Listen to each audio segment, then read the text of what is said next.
Hello viewers, welcome to.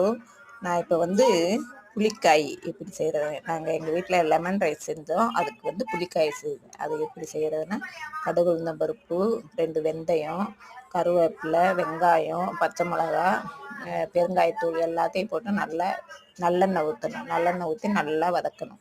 வதக்கி பொன்னேரம் ஆகவுமேவும் அதுக்கப்புறம் தக்காளி போடணும். தக்காளி போட்டு அதையும் போட்டு நல்லா வதக்கணும். வதக்கின பிறகு இந்த கத்திரிக்காய் நம்ம கட் பண்ணி வச்சுக்கிறோம். தண்ணியிலவே கட் பண்ணி வைக்கணும். இல்லைன்னா கத்திரிக்காய் கரையாக கருப்பாயிரும். அதனால் எப்போ கத்திரிக்காய் வெட்டினாலும் தண்ணியில் அறுத்து போட்டு அதுக்கப்புறம் அதை நல்லா கழுவிட்டு இந்த தக்காளி வதங்கவுமேவும் கத்திரிக்காயை போட்டு வதக்கணும்.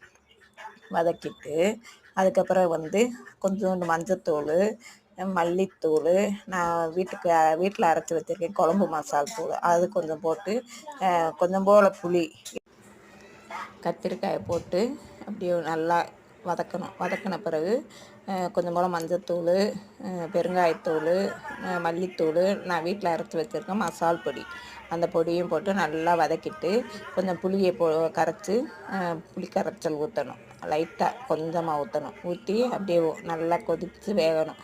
சிம்மிலே வச்சு கிண்டி கிண்டி விட்டோம்னா அப்படியும் பார்க்கவே அழகாக இருக்கும், ருசியாகவும் இருக்கும். கத்திரிக்காய் அப்படியே இந்த எண்ணெய் தண்ணியை பிரியுதில்ல, பிரியவுமேவும் இந்த புளியை ஊற்றி அப்படியே நல்லா வேகவுமேவும் அந்த காய் அப்புறம் எடுத்து வச்சு சாப்பிட்டோம்னா புளிக்காய் தயிர் சாதத்துக்கு நல்லாயிருக்கும். புளியோதரை, லெமன் ரைஸ் எல்லாத்துக்கும் நல்லாயிருக்கும். இது மாதிரி நீங்களும் செஞ்சு பாருங்கள், ரொம்ப சுவையாக இருக்கும்.